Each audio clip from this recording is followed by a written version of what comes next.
107.5 WBLS, your number one source for R&B.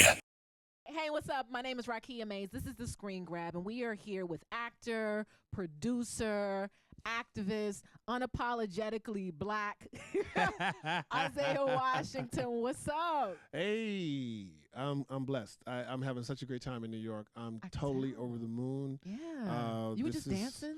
Hey, man, I love it, Y'all right? miss some dancing. You know, yeah, we're going to keep all that in the family, though. But it's just a joy whenever I come back to New York, because I lived here 10 years, so I always consider Brooklyn my home. Wow. When I come to New York, it's still my home, and to see that, you know, there's a whole nother generation that is holding it down, that's passing the torch on hopefully how we love ourselves, take care of ourselves, educate ourselves, feed ourselves. And that's the best way you do it is through radio and television. So I'm just trying to do my part, television and film medium. And just being on tour with Monique with our film right now is just let's talk about Blackbird. That's the new film. Monique's in this film. Yeah. We call it a coming-of-age story based in the South. Just talk about it a little bit in your character. Yeah, like I said, for us, it's not a comeback. You know, we've never gone anywhere. We've always been where we are. Right. The difference between everyone else and Monique and I is we're not afraid to tell the truth by saying no. It's like I've done this. I've labored in the vineyard. I've played that thug. I played the thug different variations. I made the thug even sexy and clean in Romeo Must Die, but he was still a thug. You know, even though I chose to wear Prada and have my wife design my leather suit. Did you know, she? Yeah, Wow. she did. I want to give a shout out to Shaft. Okay. You know what I mean? Okay. That's 2 silver 44 pistols, pearl handles. Right. Yeah. That's because I was mad I didn't get Shaft. You know, so I had my wife design me a leather suit and get my shoot on, but I still had to die. Right. You know what I mean? Most of the characters that was afforded for me at the B level, not being an A-list actor, was all characters that had to die. And after a while, they keep telling you the same story. Hey, just take this role, and the money's gonna get better. That's and right. Just take this role, and then I mean, after a while, it's like if you're with someone, and they said, you know, we're gonna get married. Yeah. And you know, year 2, you go, okay, but we're getting married. Year 15, we get married. At some point, you're like, all right, come on now. And you have to walk away. You have to make a decision. Yeah, if you want to be married and that person clearly doesn't want to be married, but you're still living together, then we've been living together. That's right. We're not married. So that means it's not going to change. Now, that doesn't mean that I have a problem with you. It just means that I can no longer participate in how you want to relate. So when did this happen? When did this change or click for you? I've always been this way. I've always wanted to produce. Just like Monique said, she always got into the business because she wanted to be a talk show host. Right. So you do other things to support yourself. I've had a family. I got married. So I can't just I'm building a brand as an actor. So I can't just go out and try to say no to work because now I have kids in school, having private school, they're having lifestyles. I'm now investing in myself. I'm building. So let me just keep acting. But I always knew that, you know, I wanted to produce things that hopefully people, like-minded people like me, not just African-Americans, but all people would dig. And it really hit home at my book tour. Yes. I was on my big book tour, minding my business, running my foundation, doing business, creating other interests for myself on the continent. Right. And Russ Park came up to me on my book tour and said, hey, man, I'm doing this film called The Under Shepherd. I picked up the script, read it by page 5, and said, man, this is the most incendiary thing I've ever seen on the black church, man. I said, what is going to be our company line, man? Black church is going to kill us for making this movie. When do we start? Well, but here's the thing with Blackbird, you produce it, and Monique is a producer as well. And what's interesting about it is it deals with homophobia. Homophobia in the black community. That's like, you know, the big elephant in the room. That's just one part, though. There's other themes in there as well. There's a missing child, abduction, teenage pregnancy, abortion, teenage suicide. There's a lot of issues in Blackbirds. So why did you want to take that on? And particularly, a lot of these themes, they are taboo in the African American community. That is exactly why I felt that I had the strong enough shoulders and partnered with Monique, strong enough shoulders to stand together and say, we have to address this in an entertaining way. But if we're going to ask you to swallow some castor oil, swallow something that you don't like the taste of it, but you know you need it, it'll make you healthier, or at least you think it will, then it's better coming from, hopefully from me and Monique than coming from, because it would never come from anyone else. You see, because there's, our community, rightfully so, is not their concern. Our imagery doesn't look like them. So why you can't be mad at other people for not wanting to support your dynamic or your ethnic group, because they want to see themselves. So you can't be mad at people. If I tell people, like, if you had $400 million and okay, you can open up your studio, right, and you want to roll out 10 films at say $10 million a piece, starting off with $40 million, right, and make a return, maybe $100 million on that. Are you going to go to Spain and China, or are you going to go to Central America and knock on all those people's doors, or go to England and say, hey, how many stories you want to tell that of individuals' stories and histories that doesn't look like you? No, probably not. No. So why are we still angry with Hollywood? Interesting. Well, so let's go ahead. Go ahead. They're only doing what we should be doing for ourselves. That's an excellent point. So when you walk into the room, when people talk to you, they're like, oh, I didn't think Isaiah was cool like that. People feel intimidated. People look and they say, he's controversial. Who is this guy? Who is Isaiah Washington? Well, that I don't like being put in boxes. Sometimes I like to, all I'm giving you is the Muhammad Ali rope-a-dope. If you really look closely, if you really study me, all I'm doing is I'm just laying on the ropes. And you think you're knocking me out. I'm not. I am just stealing from the rumble in the jungle. That's all I'm doing. I got your attention, and just keep watching, because I'm not going to take something from you, people that I know and love that looks like me. I'm always love you even if you don't love me. I can't be any other way. I'm a giver, not a taker. So if you just keep watching, I'm going to put something on your plate, something on your table that you will look at and say, you know what? I can get rid of that. I can let that go, because you know what? A Prius does get better gas. Wow. Well, that was the next question where I was going about the Prius, No, it started off as a joke for one celebrity to a next. And we're talking about Chris Rock. It was April Fool's Day. Taking a selfie after being pulled over by the police multiple serious issue. So times. me putting a hashtag adapt probably wasn't the right move for that particular situation, but Chris Rock still hasn't really answered he has me not back. Responded. So we That's don't really know. And it's neither here nor there. But the thing is that, I was tone deaf from celebrity to celebrity, thinking there's 250 million people that are on Twitter. But at the same time, because I like to study things, I like to stir things up as an analyst, as an anthropologist.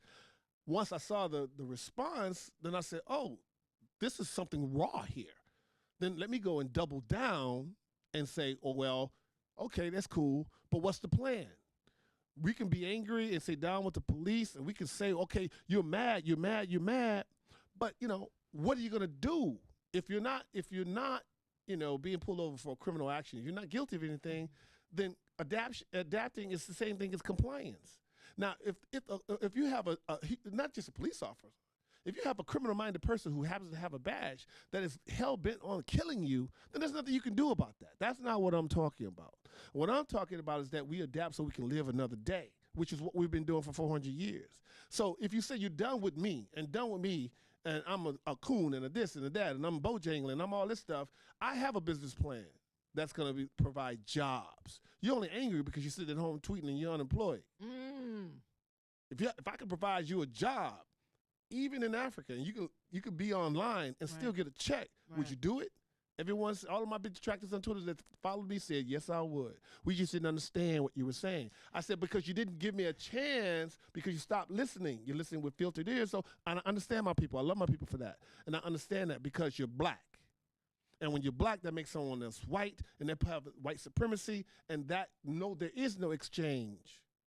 Okay? So if there's no proper exchange in public discourse, then you're never going to have real change. So I'm going to fall back, keep doing what I'm doing. I'm going to hit you April 24th with Blackbird. So you're going to have to drop that label, homophobic label on me, and be confused. Right. And while you're sitting there confused, what you going to say now? How's the narrative now? If I'm no longer homophobic, what am I now? Oh, he's a coon, he's a this, he's a that. Well, that's what they're saying now. Isaiah's Uncle Tom, he said we should adapt. Do I look like one? Do What I does move Uncle like Tom one? look like? And No. if you Right. really know what Uncle Tom did, he really Right. saved a lot of people. So you can't put me in that label because I'm gonna hit you with something else. You know, I've never seen anybody get mad at anybody when you offer them an opportunity to better themselves. Right. I've seen all the animus, and that's what I'm saying through my DNA.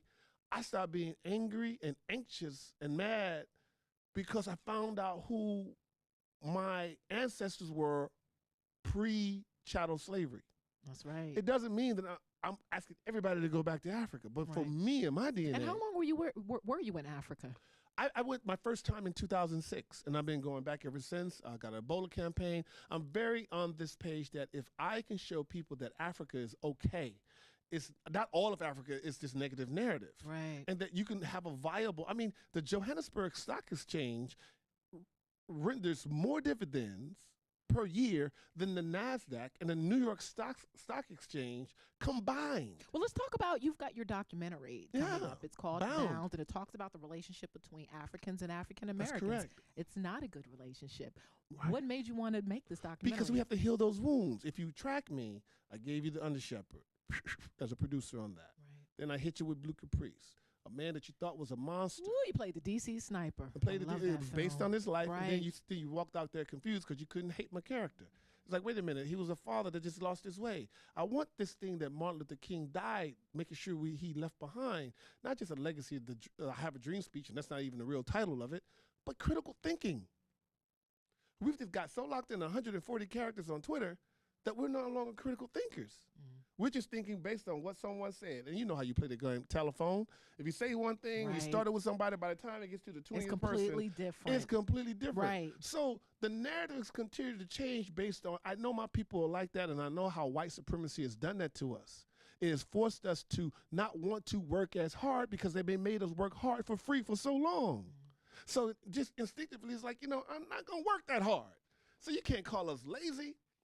Instinctively, we're like, I don't want to work. And people want to call them lazy. No, because I believe the DNA is like, you made us work for so long and you didn't pay us. Right. What makes it different now? Why should I be excited now? Right. Now, some people are going to say, so you're going to tell me all these brothers out here that don't want to work is because of slavery? Yes. You think it's because of slavery? It's a slave. Racism? We never. What about talking about the system and the way the system is set up? Not just the systems, but the behavior, the conditioning. Post-traumatic stress disorder. Post-traumatic slave syndrome that was never allowed to have any proper rehabilitation. Look at what they call rehabilitation. 1903, they started enslaving us because we're too loud. The way I've been carrying on here, in 1903, I could be put in jail. So are you saying There that were African Americans, that laws. we are where we are because of mental illness, because of post-traumatic slave syndrome, but and Stressors. also the system? No. No, it stresses. If I put you in a situation, if I put you in a cage and I don't feed you on time, then you'll adapt to when you are fed. You will make do. Your body will change. You will change. You will adapt to your conditions. Just know that you have to do something. If someone's shocking you and you can't get out of that cage, you're trying to figure out, how do I not get shocked again? So if they're training you, do you know an elephant, because of this product, they're putting on you and chained to you, that you train an elephant, you put a chain on his ankle. So when he walks away, there's a pull on. Right. So he realized, I can't go past these boundaries. I can't roam. So then they do that from years and years, from a small elephant to a large elephant. Then they take the chain off, and then the elephant in the circus realize, I'm not supposed to go any further than what I am. Because he's been trained, he will stop without that chain. He will stop without that chain. Well, there are plenty of people in the projects that haven't been anywhere outside of their project. We know that. They Right. haven't even left their So borough. that is conditioning on top of all the other stressors that haven't been addressed, and then on top of the mental illness that's been imposed upon us because of the harsh ramifications and results of white But supremacy. you know, some folks are going to all hear of this. it. They get sensitive when you blame black people for their issues when I'm they're not up blaming- against a No, system. it's not victim blaming. It's not victim blaming. You can't blame people, everybody who hasn't had the benefit of private school. You can't blame people that haven't had the benefit of getting out of their circumstances. That's not victim blaming. This is what it is. You go anywhere in America, and if I drop me off anywhere from Tennessee to Chicago, you will find a Martin Luther King Boulevard. And wherever that Martin Luther King Boulevard is, I'm got probably the going to most find me violence. a barbecue shack. Always. Why is that? MLK Boulevard's nationwide. Most crime, most violence, So most drug why would you dealers, want to put most that on Martin everything. Luther King? Now that's the system. The system, is now giving you a line of demarcation of saying that if you're on Martin Luther King Boulevard, then that's telling people that are not of our ethnic group that, oh man, you've taken a wrong turn. That is a horrible thing to put on our wonderful leader, Martin Luther King, is that that becomes synonymous with something negative. Now, that's a system. That's not blaming us. At some point, all of us have to wake up and realize that we can't just make it and sit back and go, I made it, y'all figure it out. What I choose to do is I'm going to shake up this system and make up this noise until I have no more breath in my lungs, is to build something of value that's constructive, okay? That's from Dr. Neely Fuller. Build something that's constructive that you can profit, participate in. So if you're voting for Blackbird, then you're voting to strengthen Monique and I so we can come back and give you, my next movie for Monique is for her to play Ida B. Wells. Wow. That's why I'm saying, if you support us on Blackbird, then I finished the book, I got writers, pay them. Nice. Not the friendship hat, pay them. Right. To give me the best work, because when you pay people that are qualified, you give them the best work. You feel like you're a participant. Right. You're being paid for your worth. Right now, we're not being paid for our worth, and we're not even being treated with the proper respect by law enforcement. Not all, but many. And then we realize, why should I be a law-abiding citizen when you're not going to respect me anyway? That's a trap that a lot of our brothers and sisters fall into, but there's a place for you when you do that. It's called the penitentiary. And you have to realize, you have to be conscious of it. Yeah, so it's a life trap. Is about choices that you make. Drake can say, you talk about the trap. Yeah, okay, the trap is one thing, but getting people all excited to go out and protest is another thing. But where's the policy? Where's the legislation? Where's the resolutions that say that we have to change the laws so George Zimmerman doesn't get to walk around for free? Right. Like I said, like people jokingly say, people like, well, Isaiah, you still gonna be a black man in America? I said, yeah, my toenails are black, man. I'm clear on that. But what I didn't like on Twitter with DeRay was that he was saying that I don't want to call myself black, which means I'm trying to separate myself from my blackness. Wrong. No, I'm clear on my blackness. Wherever I walk in this world, my blackness is intact because I've earned it. We call it swag now. That's not what I'm saying. Self-identifying so we can I'm dropping these jewels so people can, why he keep talking about Africa? I don't want to think about no Africa. Well, we should be thinking about Africa because Africa started it all. Should we go back to Africa? No, you don't have to. You can go about your mind and your spirit. And now we got Facebook, baby. Arab Spring. Thank God for social media. Arab Spring came down. Ooh. The walls came tumbling down like Jericho because of Facebook. That's where I do my work. And it's all connected. So if we're all connected and we have a plan and a vision, man, we're all powerful, powerful people. So you're going to tell me that we got 300 million people here and 13% out of 300 million Americans, 316. We got 160 million people of color that are looking to reach out to us, and then we all get on the same page right there in Nigeria. So we got, billion people, and then the people that look like us with the epicanthic flows that came out of the San people of South Africa that are calling themselves Chinese today. You're going to tell me I go to China, I get nothing but love. They love Dr. Burke there. Then I go to Africa, nothing but love there. And then I come back here, I get no love. I'm going to wait for you, and I'm going to build it. I'm going to build it, and when I build it, you are coming. You're going to come because the last thing America wants is for her slaves to leave America. And then he drops the mic. Isaiah Washington, Blackbird in theaters, April 24th with Monique. He's on a CW network, the 100, hired by the guy that walked him out of the door on Grey's Anatomy. Is that not correct? Yeah. All right. Yeah. So screen grab, y'all.